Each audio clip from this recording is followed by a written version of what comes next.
Oras Bishop Berta Calang, alas 4:13. Uy! Nakapag-break ka na ba? Nakapag-relax ka na ba?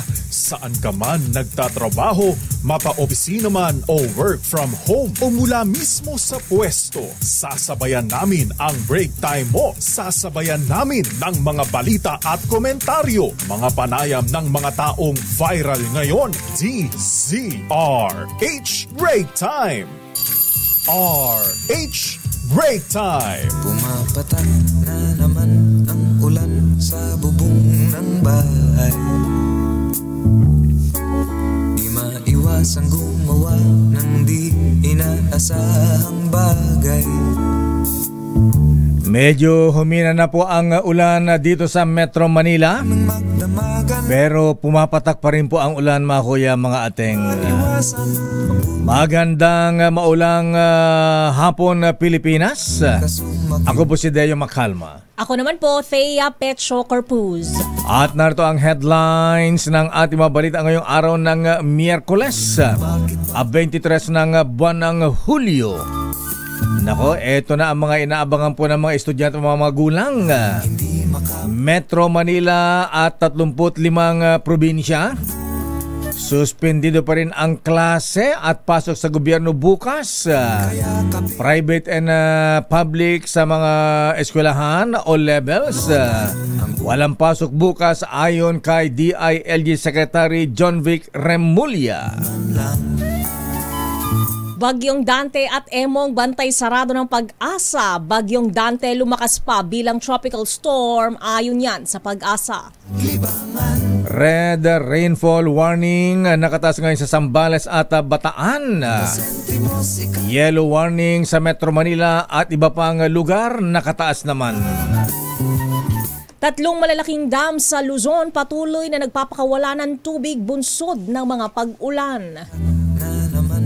Lamesa Dam, bahagyang humupa ang daloy ng tubig. Masa mababa na ngayon sa spilling level.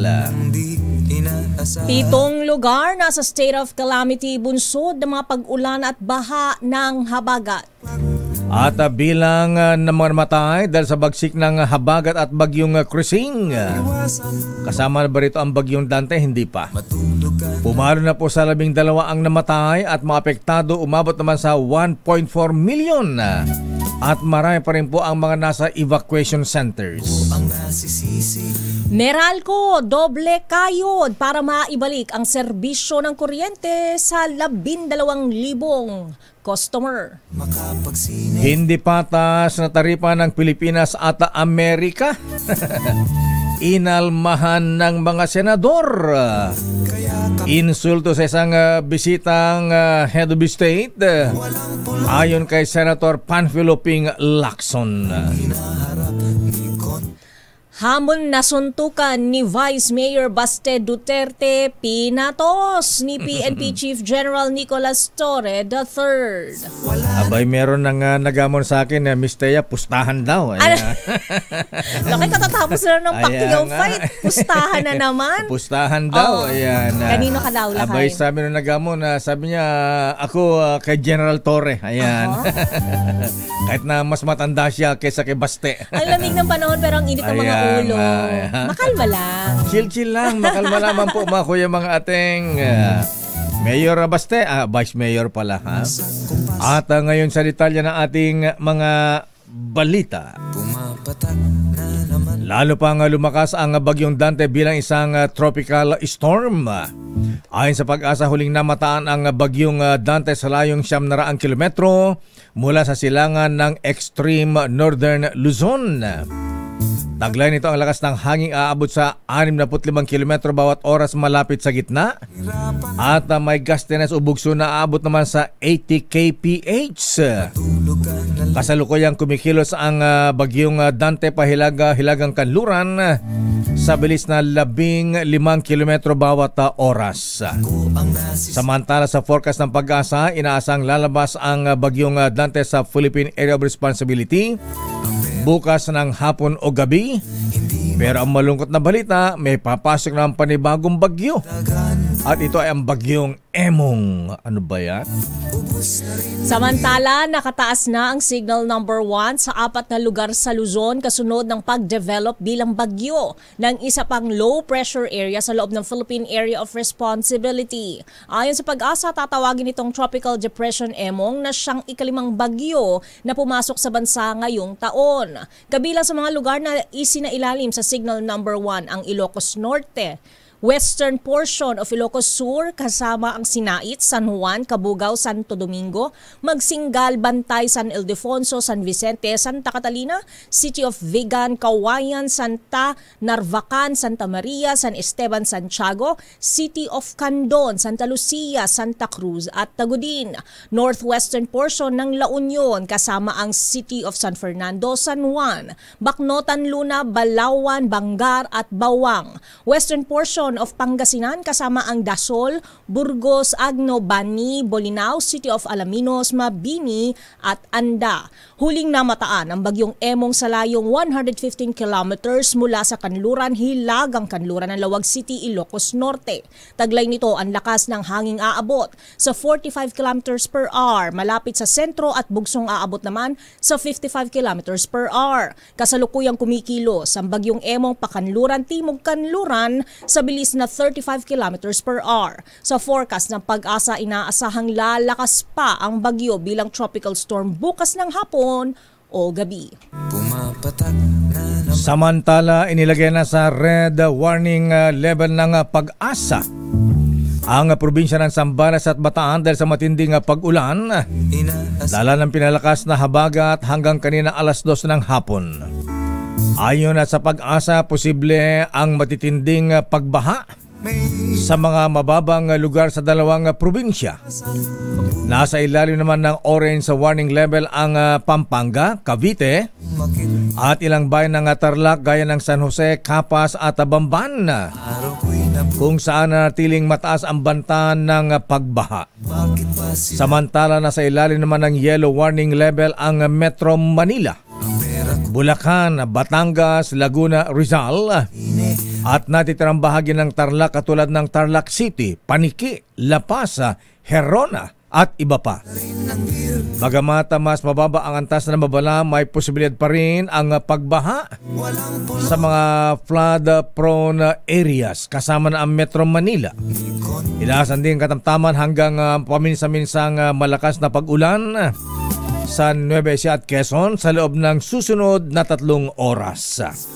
Kakaingit, sabi ng kaibigan nating nasa Cebu, si Romel Cabanela, sabi niya lakay. Sabi diyan sa Manila, inuulan, binabagyo tayo. Dito sa Cebu, ang tindi ng init ng araw. Sunshiny day. Yes. Labada day in Cebu City. Sunny day in Cebu.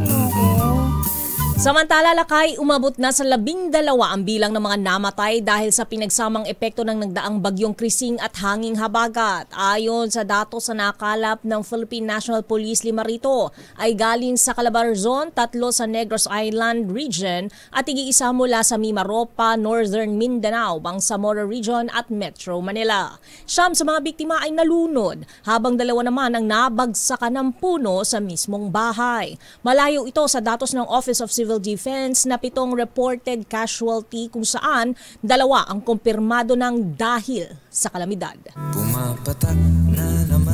Samantala, nagdeklara na ng State of Calamity ilang local government units LGUs dahil sa pananalasa ng Southwest Monsoon o habagat at bagyong Dante. Nag-anunsyo na kahapon July 22 ang City of Manila, Malabon, Quezon City, Kalumpit, Bulacan at buong lalawigan ng Cavite. Habang ngayong araw naman ay nag-anunsyo na ng State of Calamity si Mayor Kit Nieto ng Cainta, Rizal. Samantala, noong pang July 18, nagdeklara na ng State of Calamity ang Cebu City dahil sa malawakang pagbaha dahil sa epekto ng bagyong Krising. Alam ko maaraw sa Cebu. Ngayon na siguro. Samantalo, pumalo na sa 1.4 na milyong individual ang naapektuhan ng pananalasa ng bagyong Krising at hanging habagat. Ayon sa NDRRMC, higit 5,000 pamilya o katumbas ng higit 21,000 katao ang kasalukuyan pa rin nanunuluyan sa mga evacuation center. Samantala, umabot naman sa 7 ang napaulat na casualty kung pagbabatayan ng datos ng NDRRMC. Malayo ito sa hawak na datos ng Philippine National Police na umabot na sa 12 ang bilang ng casualty dahil sa sama ng panahon.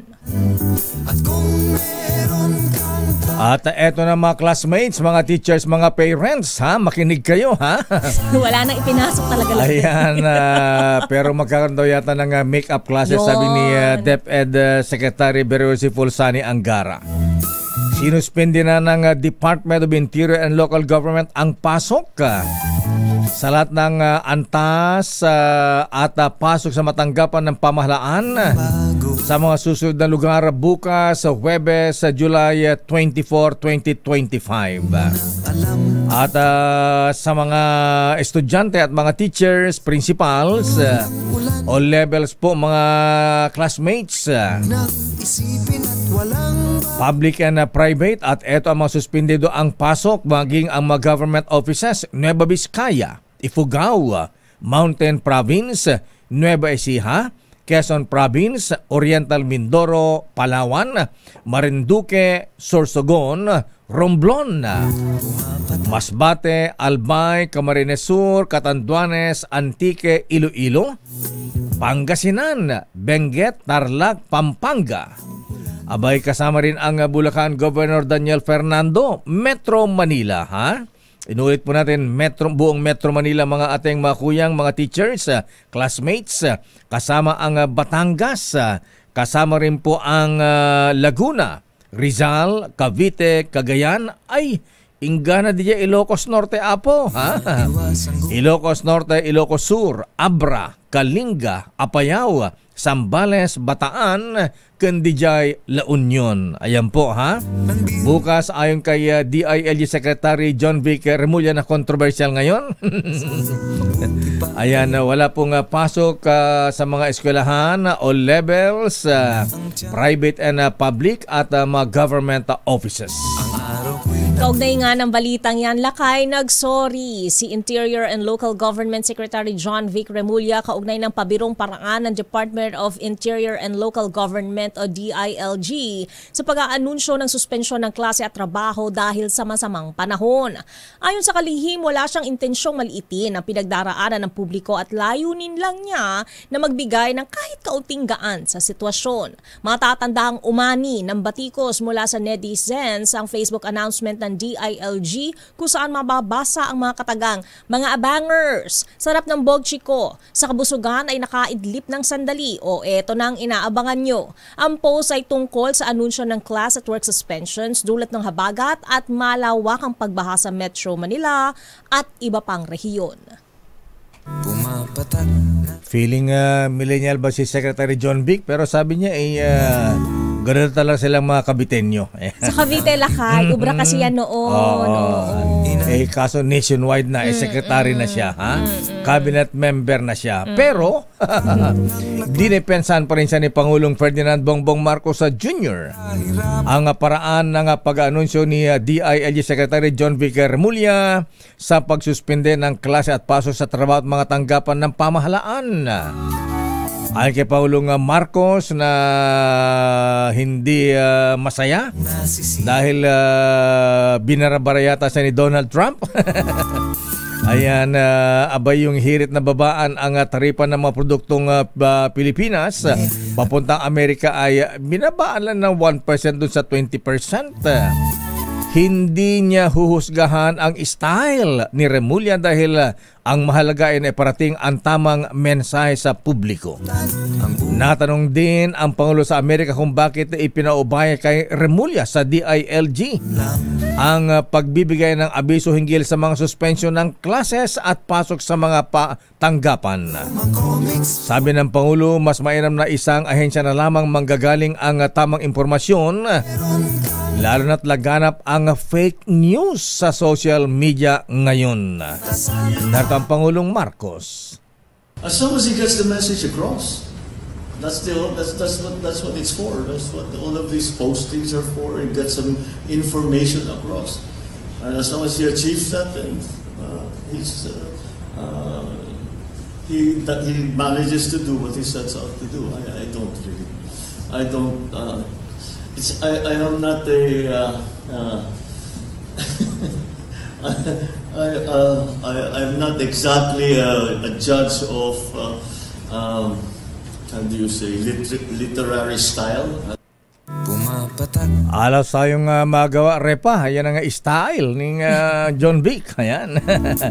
Una rin umani nga ng bati ko si Secretary Remulla dahil sa umano'y pagiging insensitive sa paghatid ng seryoso impormasyon tungkol sa kalamidad. Hindi naman insensitive. Meron lang sense of humor. Ayan. Hindi lang maganda ang delivery. He meant well, Lakay. Samantala, sa iba pang balita, patuloy ang pagpakawala ng tubig ng 3 dam sa Luzon sa gitna ng malalakas na pag-ulan dulot ng sama ng panahon. Kabilang sa mga dam na naglalabas pa rin ng tubig ngayong Miyerkules ay ang Ipo Dam sa Bulacan at ang Buklaw at Binga Dam sa Benguet. Ayon sa Pag-asa, isang gate ng Ipo Dam ang nakabukas sa 0.2 meters matapos umabot sa 100.17 meters ang reservoir water level nito na bahagyang mas mababa sa normal level na 101.1 meters. 3 gate naman ng Ambuklaw Dam ang nakabukas sa 1.5 meters bawat isa, habang sa Binga Dam ay 2 gate ang binuksan sa tag-iisang metro. pumapatak Babalikan natin na lang pang detalye ng ating mga balita. Hindi patas na taripa ng Pilipinas at Amerika. Inalmahan ng mga senador. Insulto sa isang bisita ay naman kay Senator Ping Lacson. Nga naman, napaka-unfair, Senator Ping. Pantagin po niyo mga kuya, mga ating yung mga produkto nating ibinebenta sa Amerika. Pinapatawan ng 20% noona, dahil inimbita ng Presidente Bonget, binawasan lang ng 1%. Pero ang mga produkto ng Amerika, yung made in USA, na pumapasok dito sa Pilipinas, zero tariff, tax-free mga kuya. Saan nakita ng ganyan? It's unfair. Samantala, para sa mga wala pang serbisyo ng kuryente, ayan, chill-chill lamang daw po. Sabi ni paring Joe Saldarriaga dahil doble kaydo ngayon ang mga crew ng Meralco para may balik ang serbisyo ng kuryente sa 12,000 customers ng nasabing kumpanya. At hamon na marasuntukan ni Vice Mayor Baste Duterte. Pinatus ni PNP Chief General Nicolas Satorre. Dyan daw sa Araneta Coliseum. Ayan. Grabe, mapunuin pa ha? Ayon sa MOA Arena. Ayan. Mas marami na kayo. Sige, tama tayo. Hintayin niyo si Senator Manny Pacquiao para siya maging referee. Pwedeng yan ha? Pwedeng fundraising. Ay, oo nga, fundraising. Sige, tuloy niyo nga. For a cause. Yes, for a cause. Ayan, dapat may bayad yan ha? Ayan. Pagkatapos ang kikitain sa boxing ni Baste at saka ni Gerald Torre, ibigay sa mga sinalanta ng bagyo at baha. Diba? Ang ganda. Yan. Ang detalye po na mabalitang yan sa ating pagbabalik sa ating palatuntunang break time. RH Break Time. Oras sa Mr. Cecily, Mr. Michael is my guy. Nag-golf ka ba, bossing Michael Guy, kahit bumabagyo? Ha? Huwag kang lalabas ko yung Larry Francisco. Ha? Ayan, bawal kang mabasa. Oras, ganap na alas 4:31. Ang oras. Don Benny Chua, nasa ating linya po ang isang kababayan natin nagpadikit ng DZRH sticker sa kanyang sasakyan. Si Kuya Melchor Loma ng Bacoor, Cavite. Kuya Melchor Baltasar, magandang hapon po. Kuya Melchor. Magandang hapon. Medyo masama ang signal mo, Kuya Melchor. Ayan, umangat ka sa baha. Ayan, tumuntong ka sa bangko muna. Ayan, Kuya Melchor, anong sasakyan mo ang dinikitan po ng sticker ng DZRH? On the beat, kulay gray po. Ano po? On the beat. Honda Beats. Ayan. Akala ko Honda Yamaha Rusi. Ayan. Okay, Kuya Melchor, ang tanong po namin, simple lamang po, ha? Ayan. Abay, ang DZRH ay nagdiriwang po ng aming anniversary, ha? Nung July 15. Ayan, ang tanong ko po ay sino ang kabitenyong dating gobernador ninyo na DILG secretary ngayon? Ano po ang pangalan niya? Pong Revilla po. Ano po? Ano bang Revilla? Kung estudyante, kuya, bagsak ka na. Ayan. May anak ka ba? Pinagalitan ka na ng teacher. Sino po ang dating gobernador ng Cavite na DILG secretary ngayon? Take 2. Secretary po. Opo, secretary, dating gobernador ng Cavite Cavite na DILG secretary ngayon. Yung taga-anunsyo ng suspension ng classes. Nag-trending kahapon. Sila ano po? Sino? Ayan. JR ang initial. Vladimir Putin. Sige na nga. Baguhin ko na nga lang ang tanong. Ayan. Abay, ano ang himpilan ng radyong kauna-unahan sa Pilipinas? DZRH po. Yun lang alam mo, kuya. Ayan, di bale, 1-0 ka na. Ayan. Congratulations, Kuyang Melchor. Ayan, chill-chill ka lang dyan. Ayan. At huwag ibaba ang iyong cellphone at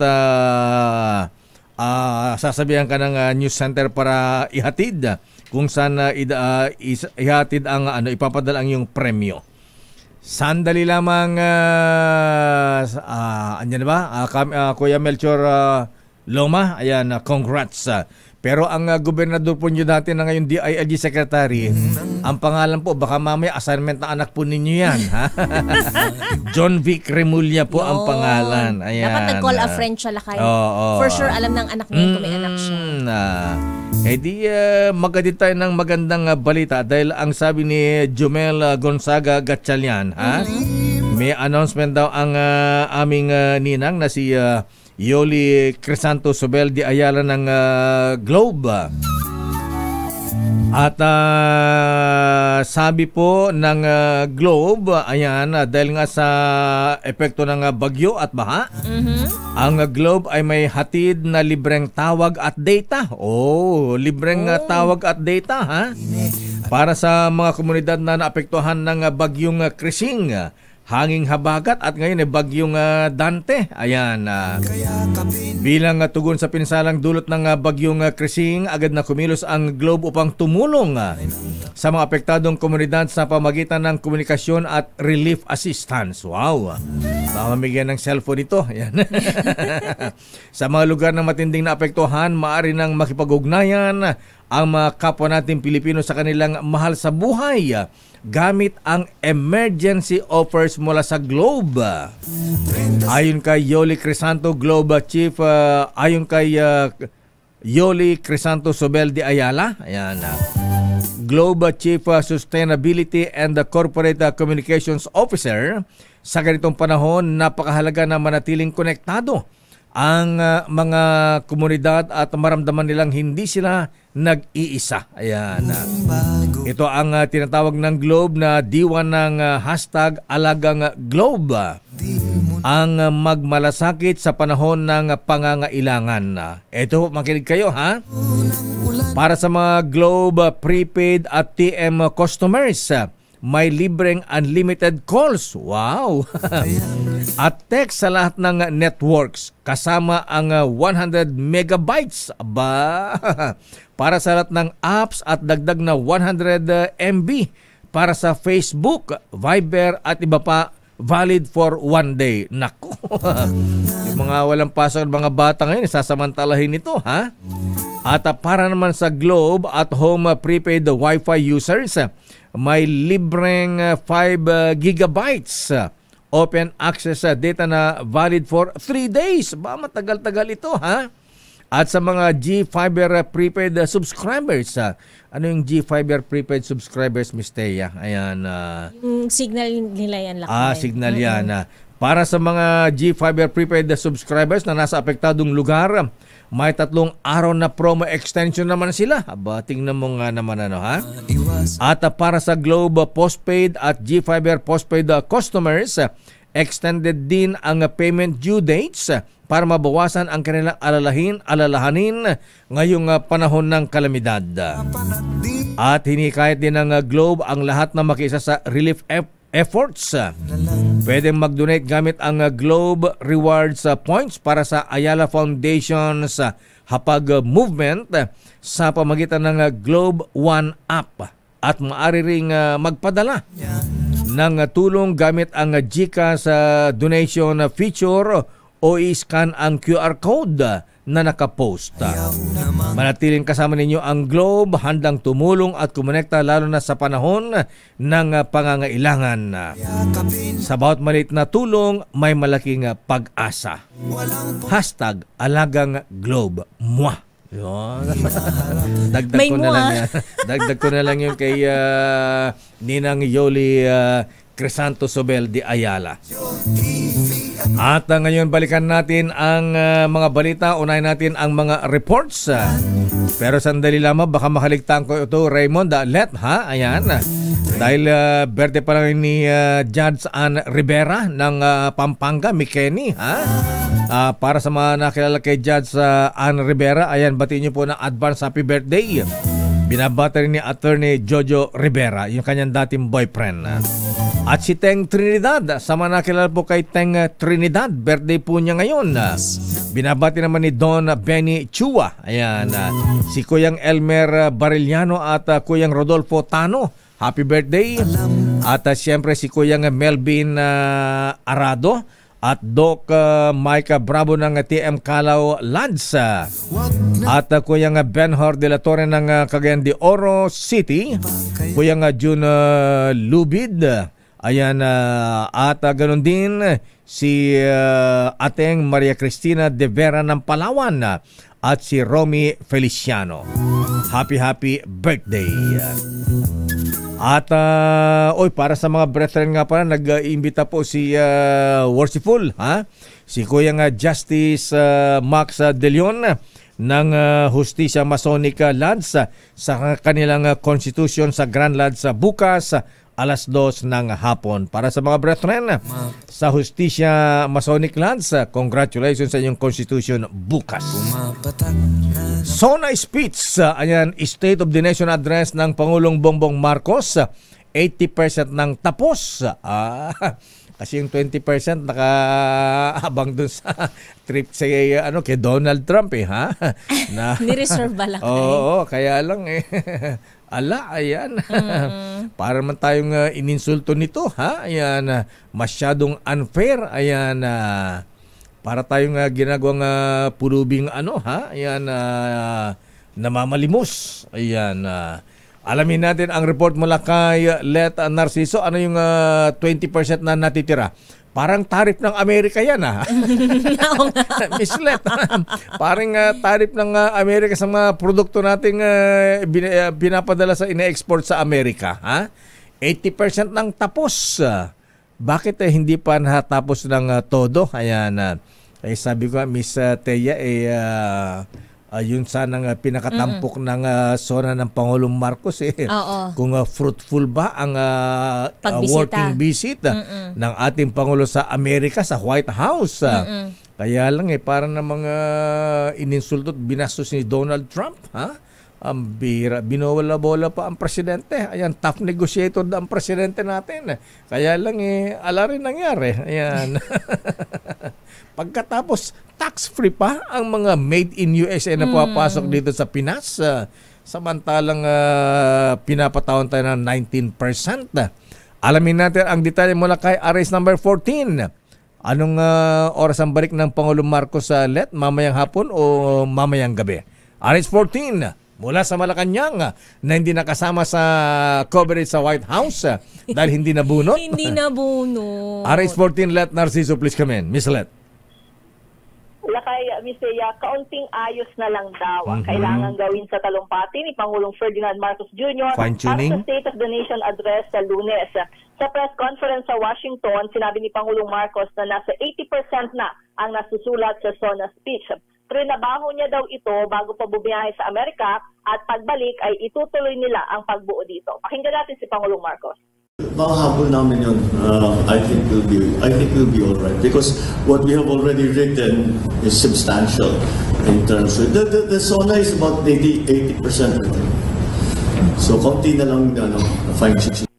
Ayon sa Pangulo, asahang kaiba ang SONA ngayong taon kumpara sa mga nakaraang taon dahil nagbabago ang sitwasyon ng bansa. Pero lalamanin pa rin anya nito ang tungkol sa mga programa at proyekto ng administrasyon. Narito muli si Pangulong Marcos. We will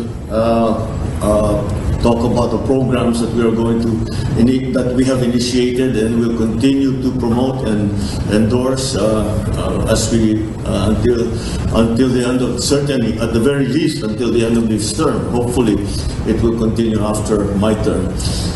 So that's what we expect from the SONA. Si Pangulong Bongbong Marcos. Ito si Letter C para sa DZRA. Yes, Lakay? Ano nga sabi ni Apo Lucas Bersamin, si Mr. Little President, ha? Ayan, isasama pa ba sa SONA yung biyahe ng Pangulong Marcos sa Amerika? Ala naman tayo nga napala doon. O may edit out na. Oo, parang na-insulto pa tayo doon. Bira naman. Malalaman natin, Lakay. Aabangan natin. Pero binabagit nila kay ni Presidente, kaya 80% pa lang ay dahil na bumiyahe kasi siya. So, nung bago daw siya bumiyahe, nung nalaman niya na bibiyahe siya, inayos niya na yung schedule niya. May mga tinapos sila dito para pagbalik, ayan, itutuloy na lang. Ayan, iimbitahan pa ni Donald Trump pagkatapos yung 20% binawasan lang na 1%. Tapos tax-free ang mga made in USA. Ha? Ba yan? Parang insulto naman yan. Kaka-high blood. A bit unfair. Kaya pati mga senador galit. Oo, ayan. Maraming pumupuna pero para sa Presidente Lakay, ayan, significant achievement pa rin daw yun. Yung naibaba ng 1%. Sabi nga beggars cannot be choosers. Yun lang. Yun lang. Anyway, sige, andyan na, wala tayong magagawa. Ayan. Di pa yata nabawi yung gastos sa pamasahe. Ayan. Oo, nagplete. Anday pa naman doon, entourage. Tatanungin ko pa lang, ilan yung kasama? Tapos si Miss Let hindi na isama. Ayan. Ilan ba, Miss Let? Wala silang Lakay, walang PR 001. Maliit lang yung delegasyon. Actually, ang marami Lakay ay mga miyembro ng gabinete dahil nga kailangan dun sa negotiation para dun sa tariff at trade deal. Okay, nga Rod. Anong oras ang dating ng Pangulo mamaya, Miss Let? Mamayang gabi ba? Oo, Lakay, ang estimate namin mga sa pagitan ng alas 7 hanggang alas 9 mamayang gabi dahil ang abiso sa atin umalis doon ng mag-aalas 5 ng umaga. Mag-aalas 5 ng gabi, so alas 5 ng umaga dito sa atin kanina. Pero between 7 to 9 ang expected na arrival ng abangan natin. Kung ano yan, kung 14 to 16 hours na biyahe. So, mga ganong oras. Abangan natin, baka may pasalubong ang presidente galing White House, galing kay Donald Trump. Ano Lakay? Candy. White rabbit candy. Ay, nako. Okay, maraming salamat. Okay, Ngarod, maraming salamat lahat. Balik sa inyo, Lakay at Mistia. Mula sa Malacanang, dumawa kita sa Senado. Naku, galit ang mga senador. Pero ito nga Lakay, mga mambabatas, ito baka kasama sa mga SONA report din nila. Di ba? Hindi dapat nakikialam sa flood control project ng pamahalaan. Ayon yan kay Senator Erwin Tulfo. Bakit naman? Ida tayo mong balitang yan, RH28 Raymond Dadpaas. Raymond. Hello. Raymond. Hello. Ayan, on air ka na Lakay. Ayan, go. Sir, good afternoon, Teacher Raymond Dadpaas. Ay! Naku, nawala tuloy. Party line, ba't mo binaba? Itong si Wina binauhan na binaba na naman. Di tayo narinig Lakay. Di tayo narinig ni Raymond. Ayan, tawagan niyo uli. Ayan, Sigit si Edniel na muna, Lakay? Ayan, si Edniel muna. Oo. EDCA sites, planong gawing, ito ba kaya isama rin to sa SONA, Lakay? Dapat mga EDCA sites, ibalik na kay Donald Trump yan. Wala naman pala tayong pakinabang dyan. EDCA sites, planong gawing multi-purpose venue sa harap ng banta ng dalawang bagyo. Ayon yan sa Office of Civil Defense. I-detalye mong balitang yan, RH52. Edniel Parosa, Edniel. Lakay at Tamistea, welcome sa Office of Civil Defense sa pagpapagana sa military installation ng Enhanced Defense Cooperation Agreement o EDCA sites sa gitna ng nararanasan pang mga kalamidad. IGOCD Officer in Charge, Assistant Secretary Rafael Alejandro, pwede itong gamitin multi-purpose venue para sa agarang pagresponde, lalo na sa mga hardest hit na lugar. Kabilang sa mga inaaral gawin sa EDCA sites ay ang pagiging command and control hub at iba ka ng mga relief goods. Depende kung may malapit na area ang masasalanta. Dito rin balak ibagsak ng OCD yung mga tulong na maaari namang manggaling sa international community. Pero sinabi ni Alejandro na wala pa sa siyam na military facility ang aktibo ng nagagamit sa ngayon para sa nararanasang hagupit ng mga habagat o ng habagat at mga bagyong Tante at Emong. Pakinggan natin si OCD OIC. Depende kung anong area ang hardest hit. Kung malapit siya doon, we can use that as a multi-purpose venue for us to conduct our operations in terms of providing logistics, providing relief goods, and transporting itong mga relief items natin to areas na hard hit. Sa ngayon ay nakakonsentrate ang assets ng OCD at Armed Forces of the Philippines dito sa Metro Manila, gitnang Luzon, Calabarzon at Negros Island bilang may tuturing umanong hardest hit mula pa noong kasagsagana ng bagyong Krising. Sitwasyon ng kalangitan dito sa Camp Crame, Camp Aguinaldo area, malakas pa rin ang pag-ulan at madilim pa rin ang kalangitan na indikasyon ng tuloy-tuloy pang buhos ng ulan hanggang sa mga susunod na oras. Ito si Edniel Parosa, nag-uulat para sa DZRH. Una sa Pilipinas, una sa Pilipino. Maraming salamat, Edniel. At balikan natin ang report mula kay Raymond Dadpaas. Raymond, please come in. Mayor, panahon na upang itigil ang pakikialam ng mga senador at congressmen sa mga flood control project ng pamahalaan. Ito ang deklarasyon ni Senador Erwin Tulfo kasunod ng naranasan nating pagbaha sa ngayon. Ayon kay Tulfo, matagal ng source of corruption. Ang mga flood control projects at hanggang ngayon ay nagpapatuloy pa rin.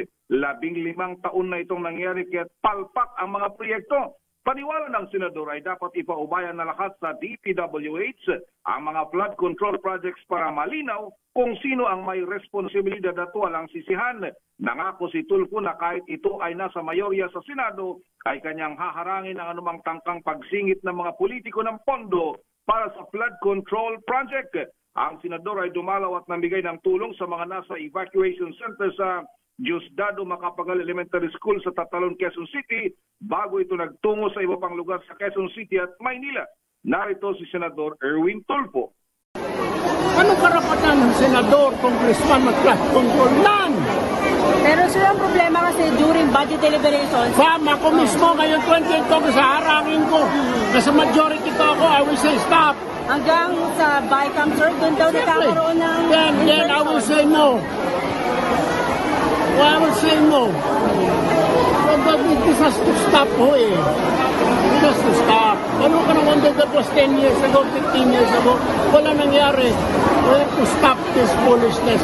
We have to stop this goddamn corruption. Bahagi ng pahayag ni Senador Erwin Tulfo. Ito si RH28 Raymond Dadpaas para sa DZRH, una sa Pilipinas, una sa Pilipino.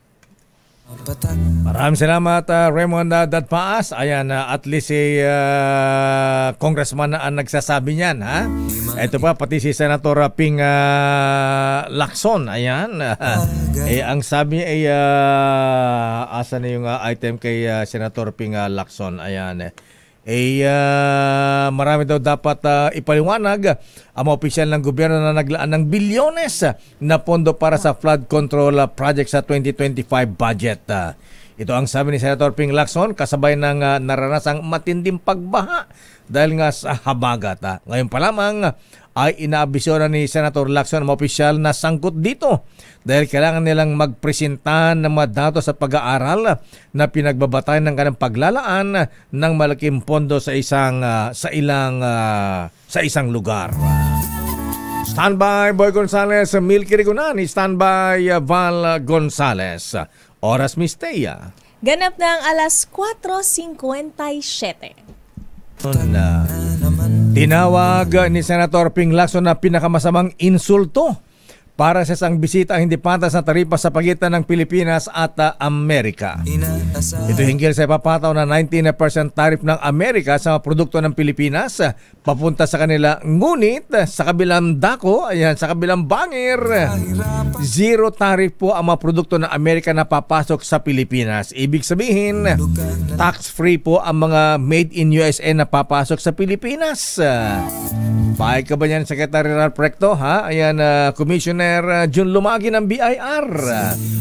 Para kay Senator Lacson, panahon na para humanap na ibang trade partners ang Pilipinas dahil sa hindi pantay na kasunduan. Naniniwala naman si Senator Amy Marcos na talo ang Pilipinas sa 19% versus zero tariff. Habang sinabi naman ni Senator J.B. Ejercito na naisahan tayo na Amerika sa nasabing kasunduan. Dapat tumanggi ang Pangulo. Yan. Samantal report mula kay Boy Gonzales sa Mistea. Boy Gonzales, Senator Erwin Tulfo nagbigay ng 1,000 sako ng bigas sa Manila LGU. Idetalye mo ang balitang yan, RH29 Boy G. Boy Gonzales. Kaya nakaya dayo tinanggap kanina ni Manila Mayor Isko Moreno Dumagoso ang 1,000 sako ng bigas mula kay Senador Erwin Tulfo. Pagsagawa ng relief operation ng Senador sa iba't ibang lugar sa Metro Manila ngayong araw kabilang ang napagkalooban ang Manila LGU. Ayon sa Senador, nais ibigay niyon ang mga bigas sa mga driver na apektado sa pamamasada ngayong masama ang lagay ng panahon at maraming mga lugar ang baha. Bukod dito, nagbigay din ng 7,000 galon ng tubig si Senador Erwin sa Manila LGU. Ito si Boy Gonzales para sa Misares, una sa Pilipinas, una sa Pilipino. Walang babaguhin. Maraming salamat Boy Gonzales Dumagoso. Samantalang report mula kay Manang Milky Rigunan. Ika-4 na sona ng Pangulong Marcos dapat payak. Sarap ng lawak ng pinsala ng baha. Sanhin na nagdaang bagyong Krising at patuloy na epekto ng habagat at bagyong Dante. Aris number 12. Milky Rigunan, please come in. Manang Milky. Lakay at kaya dapat gawing simple o payak ang pagdarao sa ika-4 na State of the Nation Address o SONA ni Pangulong Bongbong Marcos sa Lunes, July 28. Ayon kay Representative Percy Sandanya na Akbayan Party List, insensitive ang mala fashion show at hanggang bonggang pagdaraos ng SONA gayong libo-libo nating mga kababayan ang biktima ng pagbaha. Dulot ito ng nagdaang bagyong Krising, patuloy na paralasa ng habagat at banda ng bagyong Dante sa extreme eastern Luzon at ebong naman sa Lawag City, Ilocos Norte. Sabi ni Sandanya, insensitive ang paglakad sa red carpet, suot ang mahahaling mga damit at mga alahas. Ay, tama yan. Marami sa ating mga kababayan, Lakay, ang nasa mga evacuation center pa rin at hindi daw makauwi sa kanilang mga bahay. Maliwanag ni Sandanya, batay sa saligang batas, trabaho ng Pangulo na mag-report sa Kongreso at sa mamayang Pilipino. Anya, tungkulin naman nating lahat na makinig at himayin ng kanyang SONA kaya hindi dapat mangibabaw ang okasyon na tila daw isang fashion gala. Ako si Milky Rigunan, nagulat para sa DCRH, una sa Pilipinas, una sa Pilipino. Ayan, sama tayo ng 10 dyan naman ng Milky. Yung mga magaran ninyong pinapatay ninyong amamahal. Ayan, mga Totoo. alahas, ha? Mga bags. Yung i-display yan sa Shoes. SONA. At libreng sakay program inilunsad din sa Cebu ng DOTR LTFRB. Idetalye mo ang balitang yan, RH5 Val Gonzales. Val.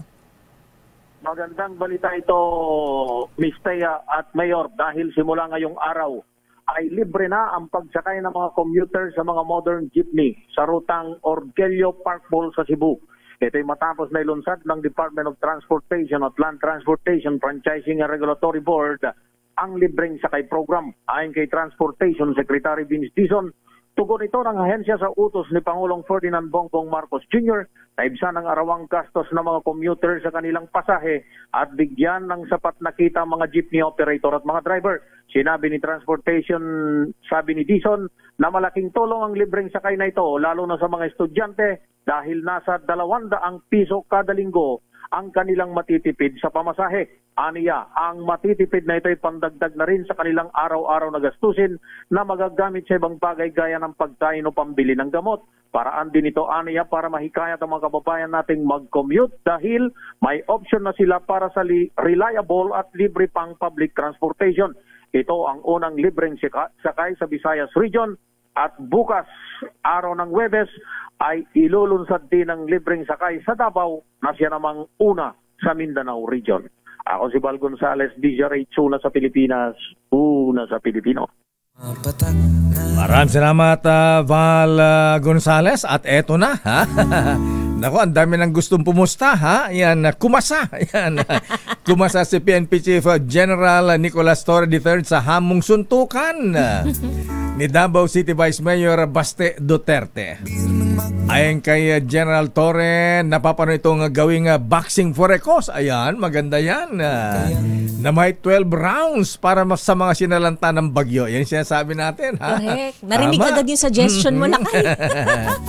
Sabi ni General Torre, ayan, sagot ito ni Torre sa pahag ni Acting Davao City Mayor Baste, na kaya niya naman na sapakan na lang sila ng PNP Chief na matapang lang daw umano dahil sa ito ay nasa posisyon.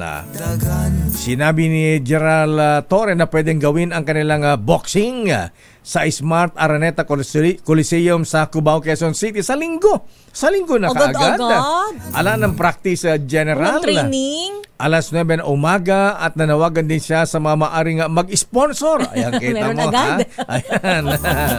Sa laban at inalok na makita ang kanilang mga merchandise sa kada round. Ayan, ganda yan, ha? Maganda yung marketing strategy na to. Siguro kahit na 10,000 ang entrance sa Araneta, maraming papatol dyan. Sabi pa ng PNP Chief na hindi ito basta pagpatol kundi oportunidad para tumulong sa mga biktima ng kalamidad na ang kikitain sa boxing ay ibibigay sa mga biktima ng bagyo at baha. Kasado ng simulan ni Torre ang kanyang training. Aba, sa Kampo Krami bukas alas 9 ng umaga. Oy, Henry, ayan, Borokbok, ayan, kunin mo nga mamaya si Baste. Ayan, kung pahig ba siyang kakasaba sa boxing nila ni General Torre. Ha? Sa Sunday ayan. Na, ha? Sa linggo yan. Siguro kung hindi pwede sa linggo, basta matuloy. Ayan, no, kung hintay mo nang bumalik si Pacquiao para si Pacquiao ang referee. Ayan, legit, Lakay. Narito si General Torre. Pero tama-tama dahil marami ang nasa lanta ngayon ng bagyo at baha.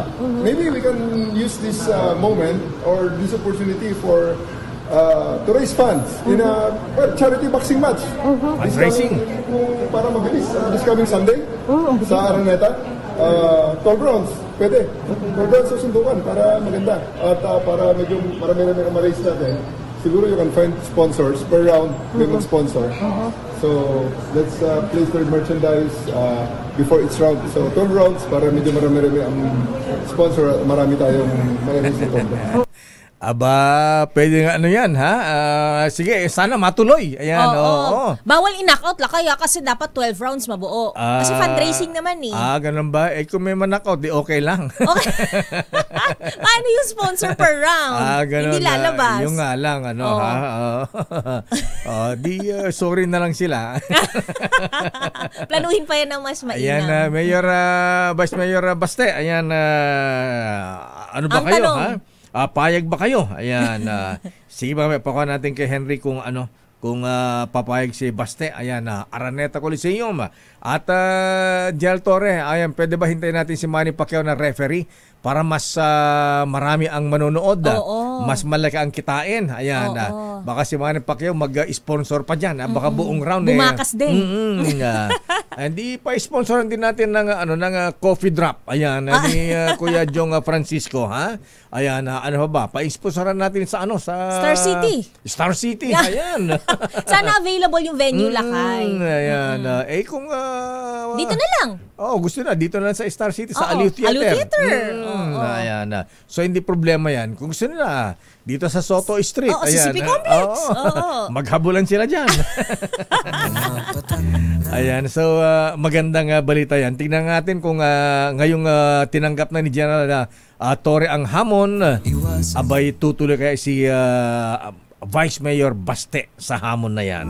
Showbiz, Miss Thea. Dominic Roque at Sue Ramirez, super sweet na nag-celebrate ng kanilang birthday together. Idetali mo ang showbiz news na yan. Diyosa ng showbiz, Diyosa Cruzat. Oy, sabi ni Kuyang Bado Silva, ayan, Kuyang, lakay, ha? Apay ka na. Pusta ako kay Torre. Ayan.